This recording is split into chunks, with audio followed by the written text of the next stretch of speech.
Hello दोस्तों, कैसे हैं आप सभी लोग। गुड मॉर्निंग सभी को। और आइए हम लोग स्टार्ट करते हैं, एक मध्यकालीन भारत स्टार्ट करते हैं, जो कि यहाँ से प्रश्न बनते हैं एग्ज़ाम में।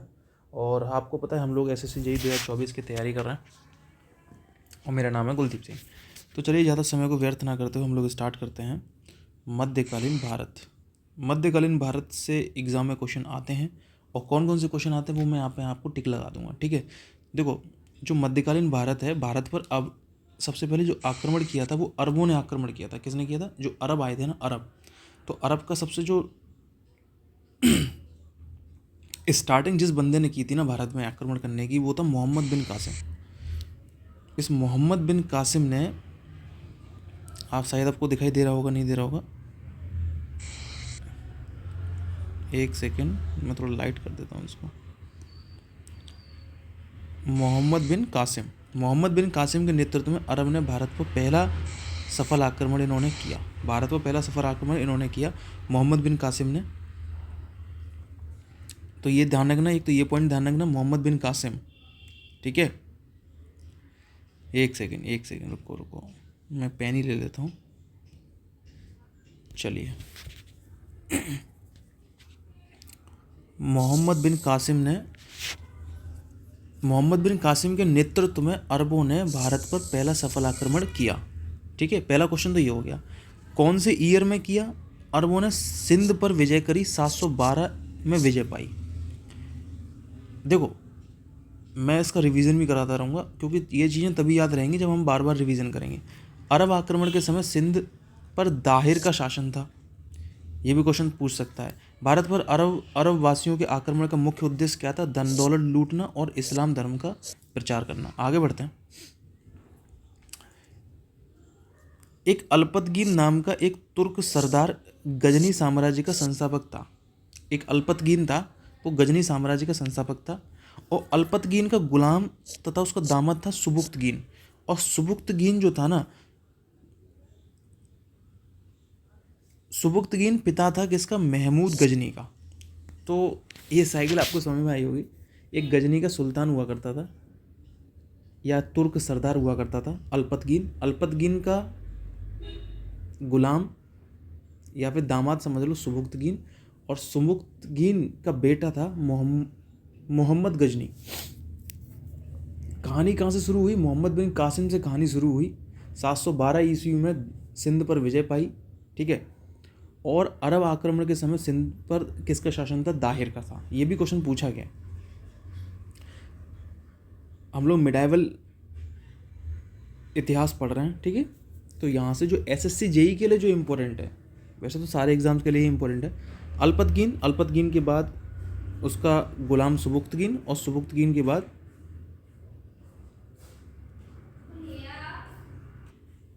ओके। तो ये पॉइंट आप लिख लेना अपनी कॉपी में या फिर इस वीडियो को बार बार देख लेना, ठीक है। लिखने की ज़रूरत नहीं है। अगर ज़्यादा टाइम आपको लगता है कि हाँ लिखने में टाइम जा रहा है, तो आप अपने दिमाग में भी ले सकते हैं इन सब चीज़ों को, ठीक है। बार बार देख के अपने दिमाग में सेट कर लीजिए इन सब बीच पॉइंट। ये ईयर ध्यान रखना भाई। ये जो ईयर है ना, ईयर 712 ईडी में विजय पाई, कहाँ पर पाई? सिंध पर पाई, है ना। अरब के आक्रमण के समय सिंध का शासक कौन था? दाहिर। ये सब चीज़ें याद रखना। सुबुक्तगीन, महमूद गजनी जो था वो सुबुक्तगीन का पुत्र था, ये भी ध्यान रखना। अपने पिता के काल में गजनी जो था, महमूद गजनी था, वो खुरासान का शासक था। कहाँ का था? खुरासान का। ये भी ध्यान रखना। हम लोग इसकी रिवीजन वीडियो लेके आएंगे, ठीक है। महमूद गजनी ने 27 वर्ष की अवस्था में 997 ईस्वी में गद्दी पर बैठा। ये ईयर ध्यान रखना दोस्तों। ये ईयर बार बार भूल जाते हैं हम लोग, है ना। तो यही इंपॉर्टेंट है, यही काम ख़राब कर देती हैं एग्ज़ाम के अंदर। तो ये 27 वर्ष की अवस्था में गजनी की गद्दी पर बैठा था, ठीक है। 27 वर्ष की अवस्था में 997 ईस्वी में, ठीक है। चलो,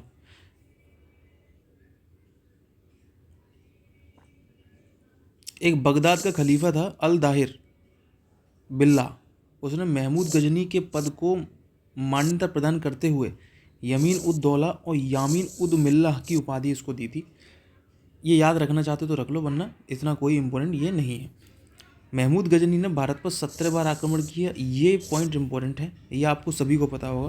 और महमूद गजनी ने भारत पर पहला आक्रमण जो किया था वो सन 1001 के अंदर किया था। और यह आक्रमण शाही राजा जयपाल के विरुद्ध था। ये भी ध्यान रखना आप लोग, ठीक है। और इसमें जो जयपाल होता है वो उसकी पराजय होती है। महमूद गजनी 1008 पहला आक्रमण इसका हुआ था 1001 के अंदर राजा जयपाल के विरुद्ध, और 1008 के अंदर इसने नगरकोट के विरुद्ध हमले की मूर्तिवाद के विरुद्ध पहली महत्वपूर्ण जीत बताई। किसके विरुद्ध? मूर्तिवाद के विरुद्ध। महमूद गजनी ने थानेश्वर के चक्र स्वामी की कांस्य निर्मित अदमकद प्रतिमा को गजनी भेजकर रंगभूमि में रंगवाया। महमूद गजनी का सबसे चर्चित आक्रमण जो है वो, ये पॉइंट आपको ध्यान रखना है, 1025 का सोमनाथ मंदिर जो कि सौराष्ट्र के अंदर है उसका हुआ था। इसने लूटा सोमनाथ मंदिर। इस मंदिर की लूट में उसे करीब 20 लाख दिनार की संपत्ति हाथ लगी। सोमनाथ की रक्षा में सहायता करने के कारण इन हिलवाड़ा के शासक पर महमूद ने आक्रमण किया। ये इन हिलवाड़ा के शासक थे, महमूद ने आक्रमण किया उन पर। सोमनाथ मंदिर लूट कर ले जाने के क्रम में महमूद पर जाटों ने आक्रमण किया और कुछ संपत्ति लूट ली। महमूद गजनी का अंतिम भारतीय आक्रमण जो हुआ था 1027 में जाटों के विरुद्ध आक्रमण था इसका। महमूद गजनी की मृत्यु 1030 के अंदर में हो गई थी।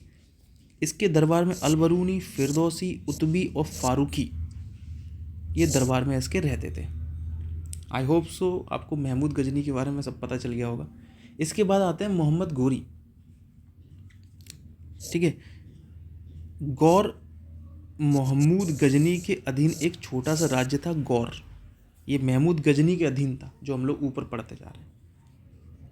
1173 में साबुद्दीन मोहम्मद गोरी, इसका पूरा नाम था साबुद्दीन मोहम्मद गोरी, और गौर का शासक बना। कब बना था भाई? 1173 ईस्वी में। ठीक है, और 27 वर्ष की अवस्था में कौन बैठा था गद्दी पर? महमूद गजनी। ओके, ये बैठा था 1173 ईस्वी में। साबुद्दीन मोहम्मद गोरी का शासक बना। साबुद्दीन मोहम्मद गोरी गौर का शासक बना। इसने भारत पर पहला आक्रमण 1075 में मुल्तान के विरुद्ध, तो ये ध्यान रखना, मुल्तान के विरुद्ध सबसे पहला आक्रमण 1175 में किसने किया था? मोहम्मद गोरी ने, जिसका पूरा नाम है साबुद्दीन मोहम्मद गोरी। ओके, मोहम्मद गोरी का दूसरा आक्रमण, पहला आक्रमण तो इसने 1175 में किया, फिर दूसरा 1178 में किया। पाटन जो है ना गुजरात में हुआ, यहाँ का शासक था भीम द्वितीय ने गौरी को बुरी तरह हराया। समझ रहे हो? एग्जाम में क्वेश्चन पूछता भी है कि ये बताओ मोहम्मद गोरी को किसने हराया था बुरी तरह? तो मोहम्मद गोरी को हराया था, ये पाटन गुजरात का शासक था भीम द्वितीय ने मोहम्मद गोरी को बुरी तरह हराया। अब देखो, तराइन का प्रथम युद्ध 1191, डेट याद रखेंगे आप। तराइन का द्वितीय युद्ध 1192, डेट याद रखेंगे। चंदावर का युद्ध डेट याद रखेंगे 1194। ये डेट तो आपको ध्यान रखनी है। पहला युद्ध गौरी और पृथ्वीराज चौहान के बीच में होता है, दूसरा युद्ध भी इसी के बीच में होता है, और तीसरा युद्ध जयचंद के बीच में होता है। पहले वाले युद्ध में पृथ्वीराज चौहान जीत जाते हैं, दूसरी बार में गौरी जीतता है, तीसरी बार में भी गौरी जीतता है। अगर आपने ये पढ़ लिया ना, तो कोई भी ऑब्जेक्टिव क्वेश्चन आ जाएगा वो आप लगा देंगे दोस्तों। समझ रहे हैं आप? तो फर्स्ट ऑफ ऑल, आप ऑब्जेक्टिव क्वेश्चन लगाने से पहले आप एक बार थ्योरी जरूर पढ़िए, क्योंकि उससे फिर ऑब्जेक्टिव क्वेश्चन लगाना बहुत आसान हो जाता है ना। मोहम्मद गोरी भारत के विजित प्रदेशों का शासन पर मोहम्मद गोरी भारत के विजित प्रदेशों पर शासन का भार अपने गुलाम सेनापतियों को सौंपते हुए गजनी लौट जाता है, और जितना भी वो जीतता है ना मोहम्मद गोरी, वो सब अपने जो गुलाम थे उसके उनको दे देता है वो। मोहम्मद गोरी की हत्या 15 मार्च 1206 में कर दी गई थी। अच्छा, ये बताओ, जो गजनी था, गजनी की हत्या कब कर दी गई थी? वो कर दी गई थी 1030 में। और गौरी की हत्या कब कर दी गई थी? वो कर दी गई थी 1206 में। तो ये पॉइंट्स आपको ध्यान रखना है। और 1206 में ही आपको बताऊं गुलाम वंश की स्थापना हुई थी, क्योंकि वो सारा जो राजपाट था ना वो अपने गुलामों को दे गया था। तो स्लेव डायनेस्टी 1206 से ही स्टार्ट होती है। तो ये क्रम जो है वो आप ध्यान रखेंगे। ठीक है, कि अरबों का आक्रमण 700 के बाद स्टार्ट हो गया था, 712 के बाद, है ना। ये जो स्टार्टिंग हुई थी मोहम्मद बिन कासिम से स्टार्ट हुआ था। मोहम्मद बिन कासिम के बाद अल्पतगीन, अल्पतगीन के बाद सुबुक्तगीन, सुबुक्तगीन के बाद मोहम्मद गजनी, मोहम्मद गजनी के बाद मोहम्मद गोरी। उसके बाद आपका स्टार्टिंग हुआ slave dynasty. I hope so you understand, अच्छी तरीके से आपको समझ में आ रहा होगा। ठीक है, कोशिश कर रहे हैं हम लोग तो भाई एक टेक्निकल सब्जेक्ट पढ़ते हैं ना, लेकिन भाई हमको जीएस भी तो पढ़ना पड़ेगा एग्ज़ाम क्रैक करने के लिए। कम से कम पहले प्री तो निकले, उसके बाद हम अभी टेक्निकल सब्जेक्ट भी मैं आपको धीरे धीरे करके बताऊंगा, हर पॉइंट्स आपको बताऊंगा कैसे कैसे क्या करना है।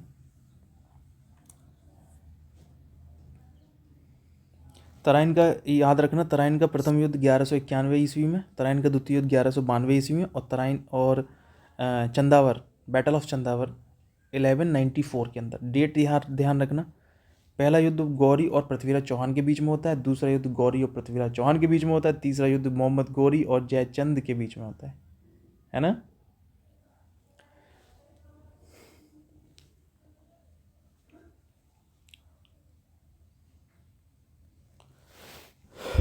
ओके, पृथ्वीराज चौहान पहले में जीत जाता है, दूसरे में फिर मोहम्मद गौरी जीतता है, तीसरे में भी मोहम्मद गौरी जीतता है। ठीक है, आप बार बार पढ़ेंगे तो याद हो जाएंगी चीज़ें, देखो, है ना। इसने मूलतान के विरुद्ध कब किया था? 1175 में किया था मूलतान के विरुद्ध। किसने किया था? गौरी ने किया था। फिर 11178 के अंदर इसने पाटन गुजरात के ऊपर किया, और इसने यहाँ के शासक था भीमद्वितीय। ये ध्यान रखना, भीमद्वितीय ने गौरी को बुरी तरह परास्त किया। आगे बढ़ते हैं। अब आया गुलाम वंश। मज़ा आ रहा होगा आपको पढ़ने में गुलाम वंश। देखो, गुलाम वंश एग्ज़ाम की दृष्टि से बहुत इंपॉर्टेंट वंश है, और यहाँ से एक दो क्वेश्चन, इक्का दुक्का क्वेश्चन जरूर आता है अगर पूछेगा तो। गुलाम वंश आजकल क्या है, एग्जामिनर क्या डेट पूछता है, वो पता है ना उसको, डेट ध्यान नहीं रहती बच्चों को, इसलिए पूछता है वो डेट, है ना। तो आप डेट पे थोड़ा सा ध्यान दें ज़्यादा। गुलाम वंश की स्थापना 1206 में, 1206 में किसकी मृत्यु हो गई थी? 1206 में मृत्यु हो गई थी किसकी? गौरी की। किसकी मृत्यु हो गई थी? गौरी की। गौरी का पूरा नाम क्या है? शहाबुद्दीन मोहम्मद गौरी, है ना।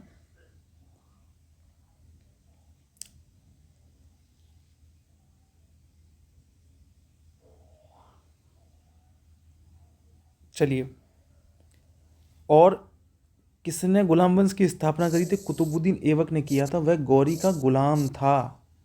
इस चीज़ को ध्यान रखना।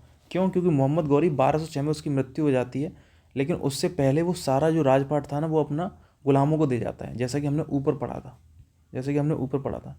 मोहम्मद गौरी भारत के विजित प्रदेशों पर शासन का भार, यानी कि लोड, वो अपने गुलाम सेनापतियों को सौंप जाता है। ठीक है, अब देखो, कुतुबुद्दीन ऐबक ने अपना राज्य अभिषेक, अब देखो ये डेट ध्यान रखना, 24 जून 1206 को किया। राज्य अभिषेक का मतलब है वंश जो है उस पर शासन जो करना स्टार्ट किया ना, वो इसने 24 जून को 1206 ईस्वी में इसने स्टार्ट किया था। डेट ध्यान रखना, पेपर टफ बनाने का एक सबसे बड़ा अच्छा अगर तरीका है, ये डेट पूछ लेगा, और ईयर्स याद भी कर लोगे तो ये डेट पूछ लेगा। डेट कौन सी थी? 24 जून, 24 जून 1206, 24 जून 1206, 24 जून 1206 को गुलाम वंश की स्थापना, मतलब वो गद्दी पर बैठा। कौन बैठा? कुतुबुद्दीन ऐबक बैठा, है ना। कुतुबुद्दीन ऐबक ने अपनी राजधानी जो है वो लाहौर में बनाई थी। लाहौर कहाँ है आजकल? पाकिस्तान के अंदर, है ना, पाकिस्तान के अंदर। कुतुब मीनार की नींव जो है, जो कुतुब मीनार दिल्ली के अंदर बना हुआ है, उसकी जो नींव है कुतुबुद्दीन ऐबक ने डाली थी। किसने डाली थी? कुतुबुद्दीन ऐबक ने डाली। कब बैठा था कुतुबुद्दीन ऐबक? 24 जून को बैठा था। किस सन में बैठा था? 1206 में बैठा था। ठीक है, उसका राज्य अभिषेक हुआ था कुतुबुद्दीन ऐबक। कुतुबुद्दीन ऐबक कौन था? मोहम्मद गौरी का गुलाम था। गुलाम को इंग्लिश में क्या कहते हैं? Slave dynasty. ठीक है, इसको सल्तनत काल और बोल देते हैं, ये भी ध्यान रखना। दिल्ली का कुव्वत उल इस्लाम मस्जिद है एक दिल्ली में, कुव्वत उल इस्लाम, और अजमेर का 2.5 दिन का झोंपड़ा, ये भी मस्जिद है, ये भी मस्जिद है। ठीक है, अजमेर के अंदर है 2.5 दिन का झोंपड़ा नामक मस्जिद, यहाँ पे लिखा है मस्जिद, यहाँ दिखाई नहीं दे रहा, का निर्माण भी ऐबक ने ही करवाया था। ये क्वेश्चन कई बार पूछ लेते हैं एग्ज़ाम में, सीजीएल में तक ये क्वेश्चन पूछे गए। ठीक है, अब ये जो डाटा है ना दोस्तों, ये डाटा आपको हर बुक में सेम मिलेगा, इसलिए ज़्यादा बुक ना खरीदें आप। ठीक है ना, हिस्ट्री की बच्चे मैं देखता हूँ ज़्यादा बुक खरीद लेते हैं, वो आपको ज़्यादा बुक नहीं खरीदनी है। एक बुक को अच्छी तरीके से निचोड़ दीजिए, हर एग्ज़ाम में वहीं से क्वेश्चन बनते हैं। ठीक है, अब ये चेंज तो ना हो जाएगा कि 2.5 दिन का झोपड़ा किसने बनवाया था। बनवाया शासक कुतुबुद्दीन ऐबक नहीं है ना। और कुव्वतुल इस्लाम जो है मस्जिद जो है दिल्ली के अंदर, वो भी इसने बनवाई थी, कुतुबुद्दीन ऐबक। कुतुबुद्दीन ऐबक को लाख बख्श, एग्ज़ाम में कई बार SSC GD, SI sub inspector, SSC JE और जितने भी गवर्नमेंट एग्ज़ाम्स हैं उनमें क्वेश्चन पूछता है। कुतुबुद्दीन ऐबक को लाख बख्श यानी कि लाखों का दान देने वाला भी कहा जाता था। प्राचीन नालंदा विश्वविद्यालय को ध्वस्त करने वाला ऐबक का सहायक सेनापति बख्तियार खिलजी था। तो एग्जाम में क्वेश्चन पूछता है कि नालंदा विश्वविद्यालय को किसने ध्वस्त किया था। नालंदा विश्वविद्यालय आपको पता है शिक्षा का बहुत ही महत्वपूर्ण केंद्र रहा बिहार के अंदर, नालंदा में, है ना। तो उसको ध्वस्त करने वाला जो सहायक था इसका सेनापति, वो था बख्तियार खिलजी। ऐबक की मृत्यु 1210 के अंदर हो गई थी और चौगान खेलते समय घोड़े से गिरकर हो गई थी। कई बार क्वेश्चन पूछा है। और इसे लाहौर में दफनाया गया था क्योंकि इसने लाहौर को ही अपनी कैपिटल बनाया था। ऐबक का उत्तराधिकारी था आराम शाह। इसका उत्तराधिकारी आपको ध्यान रखना है, इसका उत्तराधिकारी कौन था? आराम शाह, जिसने सिर्फ 8 महीनों तक शासन किया, आराम शाह ने।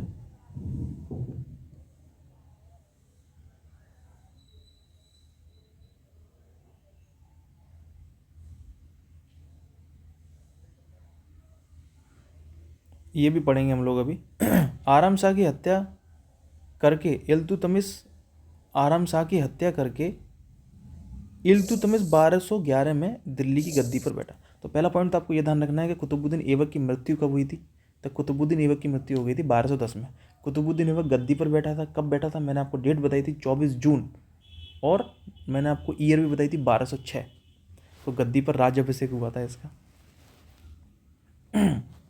ठीक है, कुतुब मीनार का निर्माण कुव्वतुल इस्लाम जो दिल्ली में है, वो 2.5 दिन का झोपड़ा अजमेर में है, उसका निर्माण, मस्जिद का निर्माण भी इन्होंने ही करवाया था, कुतुबुद्दीन ऐबक ने। ठीक है, और इसका उत्तराधिकारी आराम शाह था जो कि 8 महीने तक शासन किया इसने। आराम शाह को हटा दिया किसने? 1211 में इल्तुतमिश ने। इल्तुतमिश एक इल्बरी तुर्क था जो ऐबक का गुलाम था। ये भी कुतुबुद्दीन ऐबक का गुलाम ही था और दामाद भी था उसका। ऐबक की मृत्यु के समय बदायूं का गवर्नर था। जो ऐबक की मृत्यु हो गई थी उस टाइम पर ये बदायूं का गवर्नर था। ठीक है, इल्तुतमिश लाहौर से राजधानी उठा के दिल्ली लेकर आया। एग्जाम में क्वेश्चन पूछता है कि ये बताओ वो कौन सा शासक था जिसने लाहौर से राजधानी उठा के दिल्ली लेकर आया? वो इल्तुतमिश था। और लाहौर में राजधानी बनाई किसने थी? वो बनाई थी आपकी ये कुतुबुद्दीन ऐबक ने। इल्तुतमिश पहला शासक था जिसने 1229 में बगदाद के खलीफा से सुल्तान पद की वैधानिक स्वीकृति प्राप्त की थी। 1229 में, 1229 के अंदर बगदाद के खलीफा से। ठीक है, इल्तुतमिश की भी मृत्यु भाई 1236 के अंदर हो गई थी। अच्छा, दोबारा पढ़ता है। मोहम्मद गौरी की मृत्यु कब हुई थी? मोहम्मद गौरी की मृत्यु कब हुई थी? 1206 के अंदर हुई थी मोहम्मद गौरी की मृत्यु। फिर 1206 में मोहम्मद गौरी की मृत्यु होने के बाद गुलाम वंश जो सल्तनत काल स्टार्ट हो गया था। सल्तनत काल की स्थापना जो है वो कुतुबुद्दीन ऐबक ने करी। कुतुबुद्दीन ऐबक जो है राज्याभिषेक हुआ 24 जून 1206 को। कुतुबुद्दीन ऐबक का जो राज्याभिषेक हुआ था वो 24 जून 1206 को हुआ। इसने कुव्वतुल इस्लाम कुतुब मीनार का निर्माण करवाया है ना दिल्ली के अंदर, और कुव्वतुल इस्लाम मस्जिद जो है वो दिल्ली के अंदर इसने बनवाई। 2.5 दिन का झोपड़ा अजमेर के अंदर है, वो इसने बनवाया। फिर चौगान खेलते समय यानी कि घोड़े से गिरकर इसकी मृत्यु हो गई थी। कब हुई थी? इसकी 1210 के अंदर इसकी मृत्यु हो गई थी। फिर इसका उत्तराधिकारी आराम शाह 8 महीने तक ही शासन किया। फिर इल्तुतमिश ने उसकी हत्या कर दी आराम शाह की 1211 में, फिर गद्दी पर बैठ गया 1211 में इल्तुतमिश, है ना। इल्तुतमिश भी आपका गुलाम था कुतुबुद्दीन ऐबक का और दामाद भी था, और ये एक तुर्क शासक था। ठीक है, और ये बदायूं का गवर्नर था। ठीक है, इल्तुतमिश ने क्या किया, लाहौर से राजधानी को दिल्ली में ट्रांसफ़र करवा दिया और इसने 1229 में बगदाद के खलीफा से, मतलब सुल्तान जो पद होता है ना, सुल्तान पद की पदवी ग्रहण कर ली। और इल्तुतमिश की जो मृत्यु है वो 1236 में हो गई थी। अप्रैल 1236 के अंदर इसकी मृत्यु हो गई थी। इल्तुतमिश के बाद उसका जो पुत्र था रुकनुद्दीन फिरोज गद्दी पर बैठा। इसका पुत्र था एक रुकनुद्दीन फिरोज, वह एक अयोग्य शासक था। इसके अल्पकालीन शासन पर इसकी माँ शाह तुर्कान छाई रही। शाह तुर्कान, फिर इसके बाद भी शाह तुर्कान आई, वो थोड़ी दिन तक इस मतलब शासन करी। शाह तुर्कान के अवांछित प्रभाव से परेशान होकर तुर्की अमीरों ने रुकनुद्दीन फिरोज को हटाकर रजिया सुल्तान को सिंहासन पर आसीन किया। रजिया सुल्तान जो है वो इसी की बेटी थी इल्तुतमिश की। इस प्रकार रजिया बेगम प्रथम मुस्लिम महिला शासक जिसने शासन की बागडोर संभाली। एग्जाम में क्वेश्चन आता है बहुत, ठीक है। रजिया ने पर्दा प्रथा त्याग करवाया, पर्दा प्रथा हटवाई इसने, तथा पुरुषों की तरह चोगा और कुला पहनकर राज दरबार में खुले मुंह से आने जाने लगी रजिया सुल्तान, ठीक है। आइए पढ़ते रहते हैं हम लोग। रजिया ने मलिक जमालुद्दीन याकूत को अमीर ए अखूर, घोड़े का सरदार, अमीर ए आखुर जो है उसका मतलब है घोड़े का सरदार, नियुक्त किया, ठीक है। गैर तुर्कों को सामंत बनाने के रजिया के प्रयासों से तुर्की अमीर विरुद्ध हो गए थे। अब एग्जाम में क्वेश्चन पूछता है कि तुर्की जो अमीर थे वो क्यों विरुद्ध हो गए थे रजिया के, क्यों? क्योंकि उसने गैर तुर्कों को सामंत बनाया था। हालांकि ये इतना डीप क्वेश्चन नहीं पूछेगा, पीसीएस वगैरह में पूछ सकता है। और उसे बंदी बनाकर दिल्ली की गद्दी पर मोइनुद्दीन बहराम शाह को बैठा दिया। रजिया सुल्तान को हटा दिया। क्या किया इन लोगों ने? रजिया सुल्तान को हटा दिया।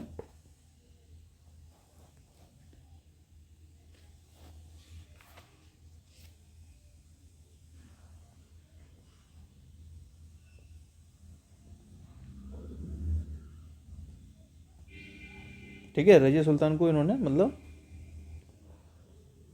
हटा दिया और उसे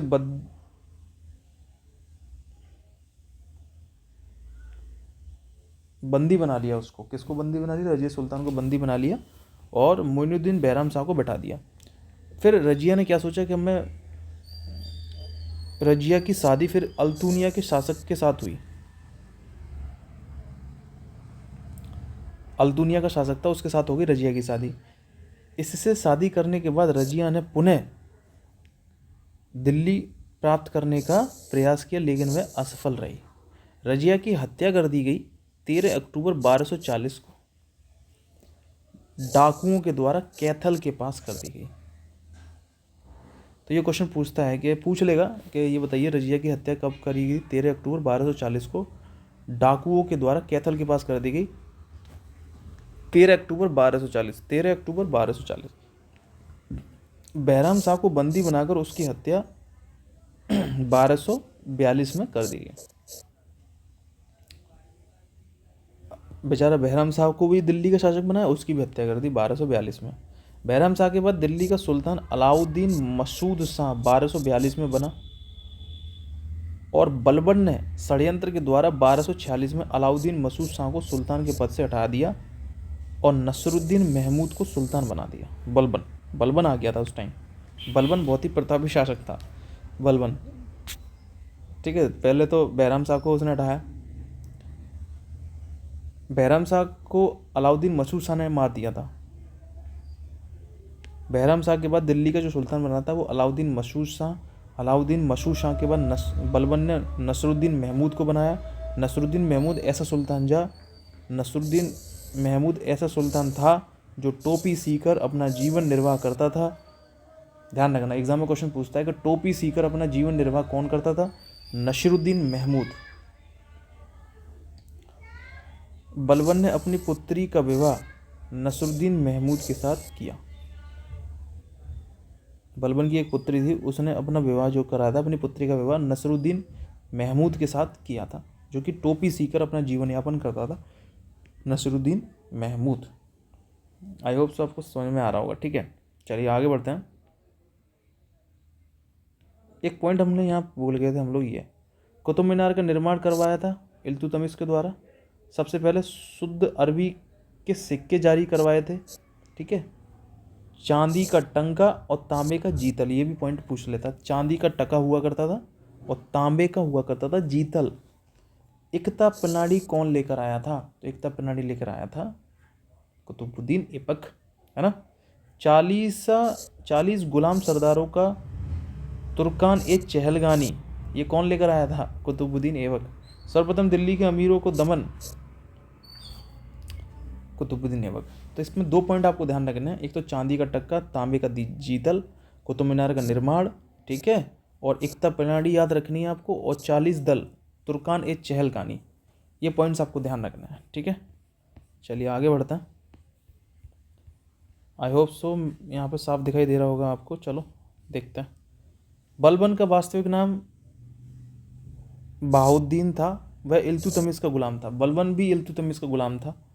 और तुर्कान ए चहलगानी का विनाश बलबन ने ही किया था। तुर्कान ए चहलगानी जो कि बनाई थी कुतुबुद्दीन ऐबक ने, इसने मतलब क्या किया, इसको ख़त्म कर दिया। बलबन 1266 में गयासुद्दीन बलबन के नाम से दिल्ली की गद्दी पर बैठा और यह मंगोलों के आक्रमण से दिल्ली की रक्षा करने में सफल रहा था। तो देखो, बलबन के टाइम पे मंगोल का आक्रमण दिल्ली पे हुआ, और एग्जाम में क्वेश्चन पूछेगा 1266 के अंदर गद्दी पर कौन बैठा था? बलबन 1266 में गद्दी पर बैठा था दिल्ली की। गयासुद्दीन बलबन के नाम से ये जाना गया, और इसने तुर्कान ए चहलगानी का विनाश भी कर दिया था। प्रश्न बन सकता है। ठीक है, राज दरबार में सजदा एवं पेबोस प्रथा की शुरुआत बलबन ने की थी। कई बार एसएससी सीजीएल में क्वेश्चन पूछा है कि दरबार के अंदर सजदा और पेबोस, सजदा मतलब सलाम करना है आपको, पैरों पे गिरना है, ये प्रथा जो है बलबन ने चालू करी थी अपने दरबार में। बलबन ने फारसी रीति रिवाज पर आधारित नवरोज उत्सव प्रारंभ करवाया था। एग्जाम में क्वेश्चन पूछता है नवरोज उत्सव, फारसी रीति रिवाज पर। ठीक है, तो कई बार नवरोज उत्सव जो है हम लोग अकबर लगा देते हैं, लेकिन अकबर नहीं है, बलबन ने शुरू किया था। अपने विरोधियों के प्रति बलबन ने कठोर लोह एवं रक्त नीति कौन पालन करता है? लोह और रक्त नीति, तो ये बलबन ने पारित करी थी। है, नवरोज उत्सव का उद्घाटन भी बलबन ने करवाया था। सजदा और पेबोस प्रथा, इसकी शुरुआत भी बलबन ने ही करी थी। ठीक है, नसरुद्दीन मोहम्मद जो कि बलबन का दामाद था ने बलबन को उलुग खां की उपाधि, उलुग खां किसे बोला जाता है? बलबन को ही बोला जाता है। ठीक है, ये कुछ पॉइंट्स हैं जो मैं रेड कर रहा हूँ, वो आप लिख लीजिएगा। बलबन के दरबार में फारसी के प्रसिद्ध कवि अमीर खुसरो किसके दरबार में रहते थे? बलबन के। अमीर हसन भी रहते थे। गुलाम वंश का अंतिम शासक शमशुद्दीन कैमुर्स, ये भी क्वेश्चन पूछता है एग्जाम में। ठीक है, फिर आ गया खिलजी वंश। खिलजी वंश 1290 से लेकर 1320 तक चला खिलजी वंश। गुलाम वंश के शासन को समाप्त कर 13 जून 1290 ईस्वी को जलालुद्दीन फिरोज खिलजी ने खिलजी वंश की स्थापना करी। 13 जून 1290 से खिलजी वंश स्टार्ट हो गया था और 1320 तक चला। इसने किलोखरी को अपनी राजधानी बनाया। किलोखरी पूछ लेगा। और जलालुद्दीन की हत्या 1296 में उसके भतीजे एवं दामाद अलाउद्दीन खिलजी ने इलाहाबाद में कर दी, कड़ा मानिकपुर के अंदर। तो जो खिलजी वंश था, जलालुद्दीन खिलजी, तो बेसिकली 12 जून 1290 को इसने इसकी खिलजी वंश की स्थापना करी। खिलजी वंश 1290 से 1320 के बीच में चला, लगभग इसी टाइम चला था। और इसने अपनी राजधानी किलोखरी को बनाया और इसकी हत्या जो कर दी थी 1296 में कर दी थी। किसने कर दी थी? अलाउद्दीन खिलजी, इसका भतीजा था ये अलाउद्दीन खिलजी ने इसकी हत्या कर दी थी, कड़ा मानिकपुर इलाहाबाद में। 22 अक्टूबर 1296 ईस्वी में अलाउद्दीन दिल्ली का सुल्तान बना। ठीक है। अलाउद्दीन के बचपन का नाम अली या गुरसप। अलाउद्दीन खिलजी ने सेना को नगद वेतन देने की प्रथा और स्थायी सेना की नींव रखी। एग्जाम में क्वेश्चन पूछता है स्थायी सेना किसकी थी। और दिल्ली के शासकों में अलाउद्दीन खिलजी के पास सबसे विशाल स्थायी सेना थी। अलाउद्दीन खिलजी के पास, क्योंकि वो पैसे देता था ना। घोड़े पर दाग लगाने की प्रथा अलाउद्दीन खिलजी, सैनिकों का होलिया लिखता था वो। तो ये सारी जो है ना सेना, जो आर्मी जो है वो बनाने का जो श्रेय है ना वो अलाउद्दीन खिलजी को जाता है। उसकी प्रथा की शुरुआत इसने अलाउद्दीन खिलजी ने ही करी थी और ये 1296 में सुल्तान बन गया था। ठीक है।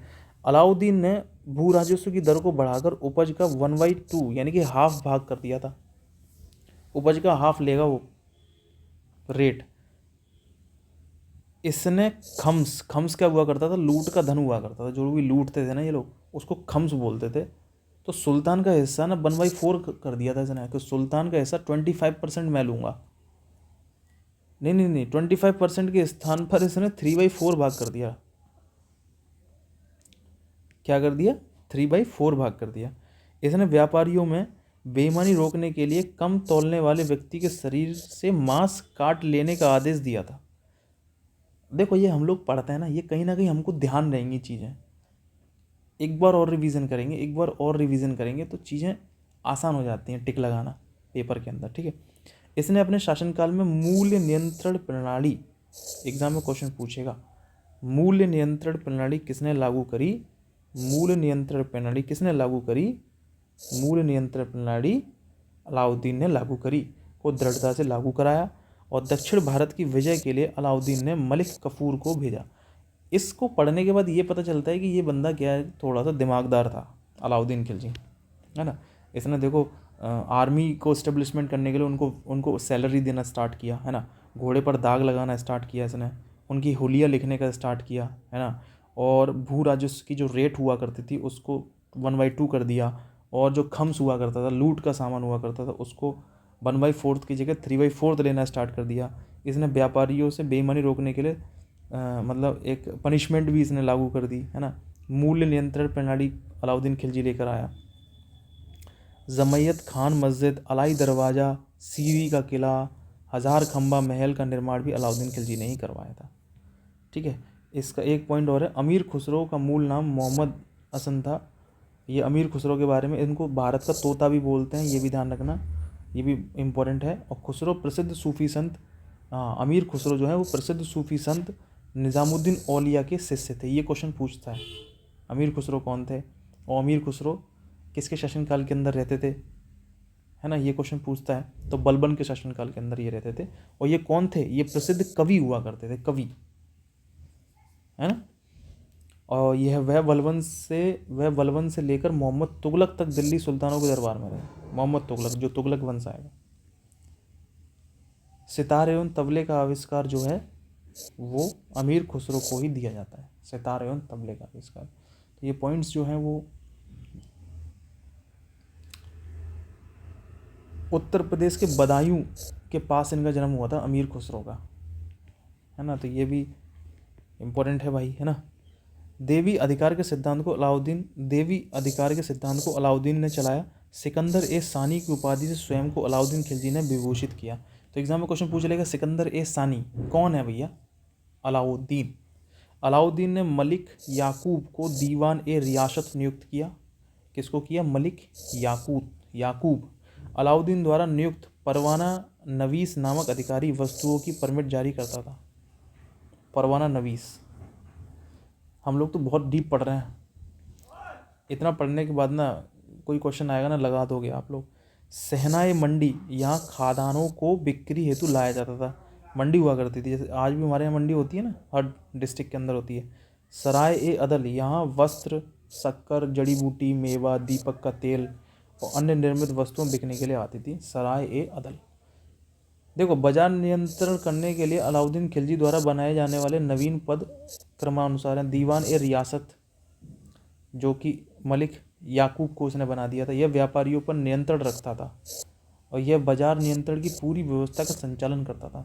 दीवान ए रियासत, शहनाई मंडी, प्रत्येक बाजार में बाजार का अधीक्षक हुआ करता था। शहनाई ए मंडी, बरीद, बाजार के अंदर घूमकर बाजार का निरीक्षण करता था, वो बरीद हुआ करता था, बरीद।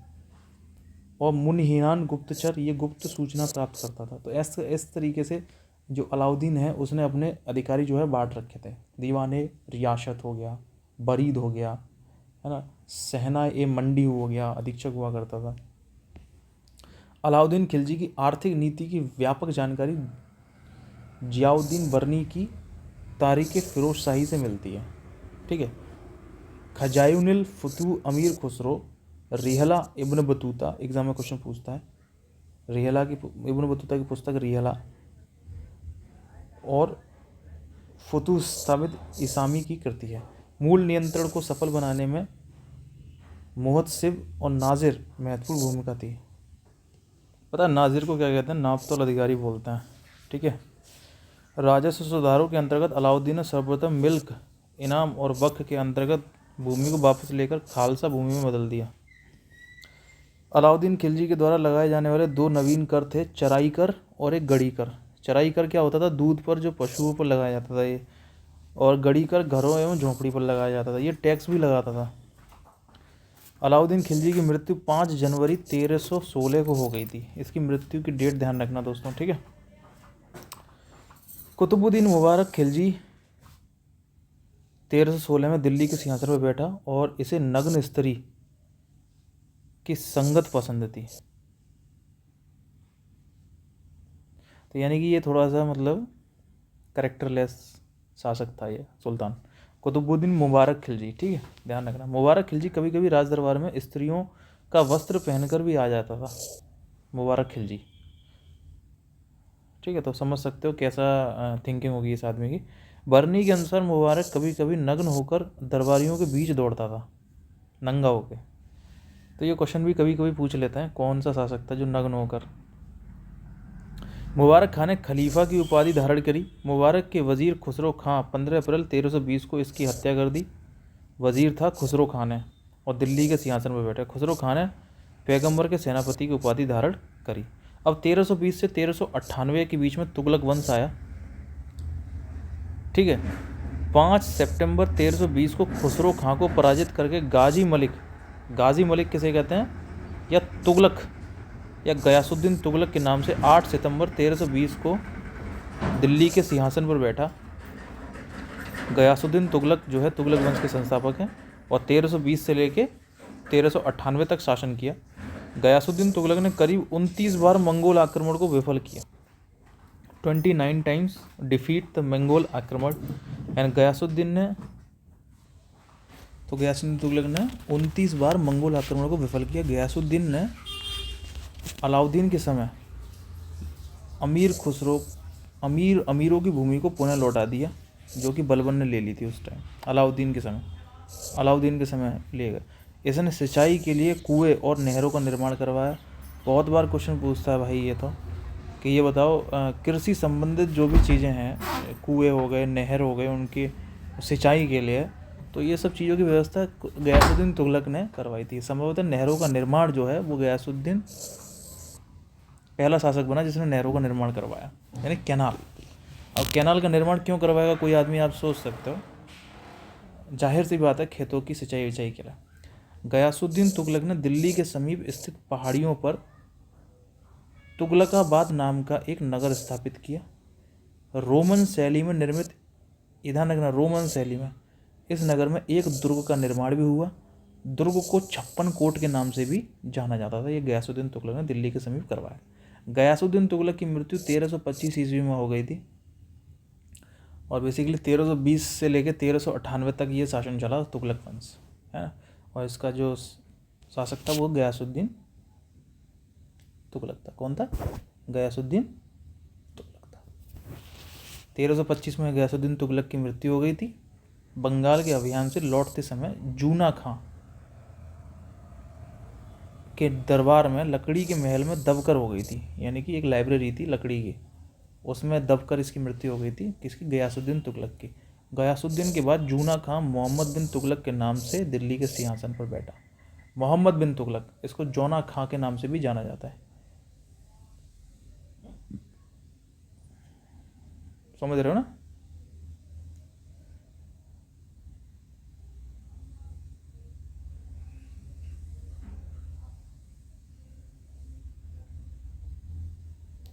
जैसे कि उलगु खां किसको बोलते थे? इल्तुतमिश को बोलते थे।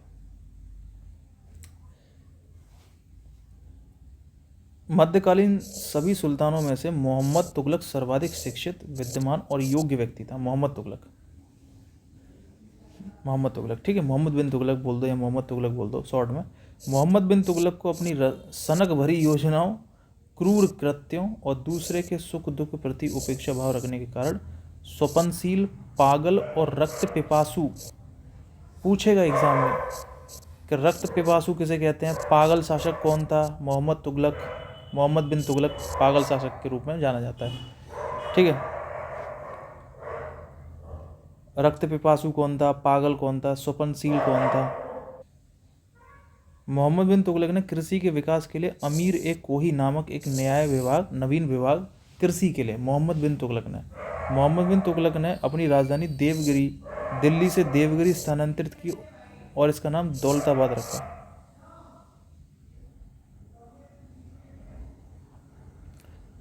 तो यहाँ ध्यान रखना, अमीर ए कोही ये किसने? मोहम्मद बिन तुगलक, इसको जोना खां भी बोला जाता है।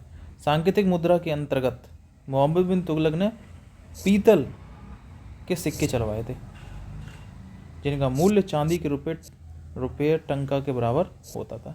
तो ये एग्जाम में क्वेश्चन पूछ लेगा, पीतल के सिक्के किसने चालू करवाए थे? मोहम्मद बिन तुगलक। MBT शॉर्ट में बोल सकते हैं, MBT मोहम्मद बिन तुगलक, है ना। दोआब क्षेत्र में कर की वृद्धि इसने करी 1326-1327 में। राजधानी परिवर्तन किया इसने, दिल्ली से देवगिरी ले गया। सांकेतिक मुद्रा का प्रचलन करवाया इसने, और खुरसान एवं कराचिल अभियान भी किसने किया?